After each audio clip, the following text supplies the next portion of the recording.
This is your invitation to elevate the next 10 minutes by reflecting on the creation of excellence. Convene here with me, Joya, along with other entrepreneurs who revel in building high-end businesses and flourishing lives. Now, let's rise. Ask me why.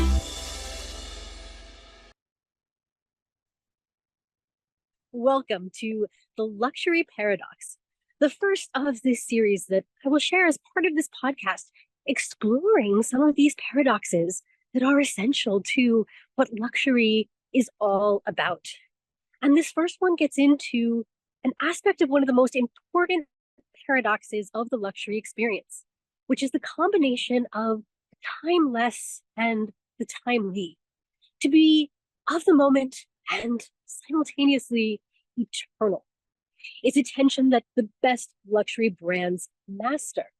And especially in my own work to elevate luxury, to make luxury synonymous with excellence, with flourishing and human greatness, I think a lot about what defines excellence and to connect excellence with core values, with principles.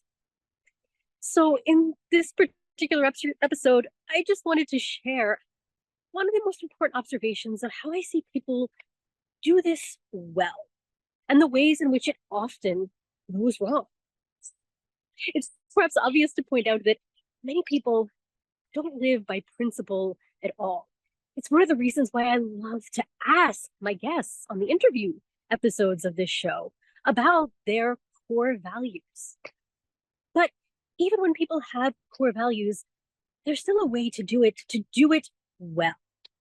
And what I've noticed about those luxury brands and entrepreneurs who achieve this well is they have a wonderful combination of, again, another paradox, the paradox between the concrete and the abstract. You see, many people, when they go about thinking their core value statement, they start too much in the abstract. They start perhaps with just a list of words, vague generalities.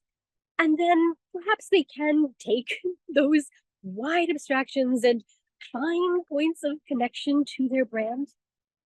But there's not a real way in which their brand really does become, essentialize what that abstraction is.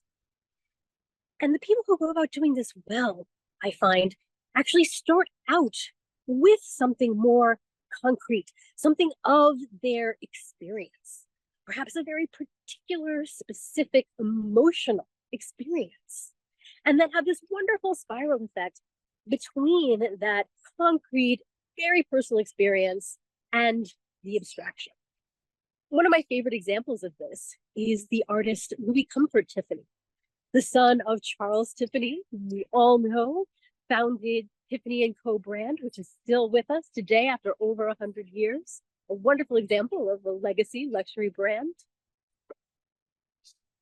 And Louis Comfort Tiffany described his life as the quest for beauty. Beauty, such a quintessential abstract topic. But I do believe he really did master this. And how did he do it? So interestingly, it started off with something that perhaps we might even in our current time be able to completely identify with, which is the phenomenon of teenage rebellion, which is as timely today and as timeless as it was even over 100 years ago.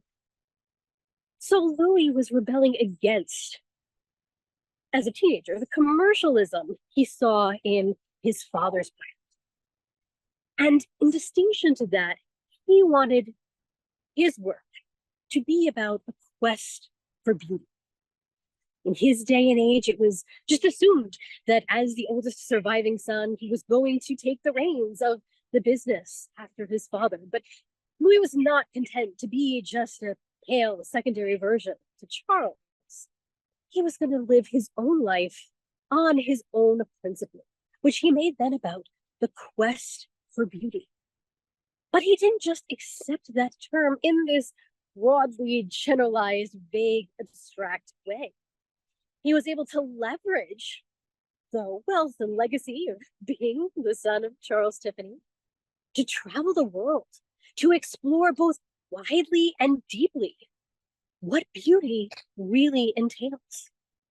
He was then able to create his own style, which in many ways had a kind of eclecticism to it, precisely because he was drawing from so many different influences from so many different times and places and visions of what beauty could be, but then also connecting it to, well, to nature, to those aspects of the human experience that are timeless and eternal, to magnolias and irises, and the beauty and the symbolism of a peacock.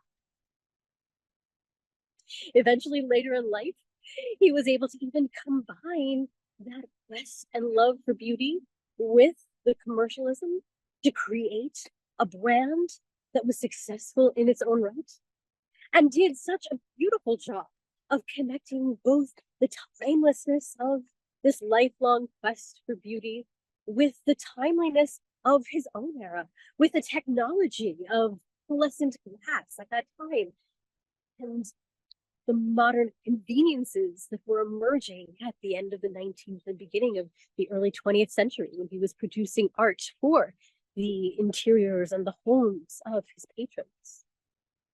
So this is an example, hopefully to inspire you to think about both timelessness and being timely with your own brand, to think about what are the values, what are the principles that your brand will stand for, to perhaps narrow it down to the one or two that you really will focus on, and not hold as just a generalized abstraction, but as a quest, the quest that continuously spirals from the concrete to the abstract, back and forth, to become part of your identity.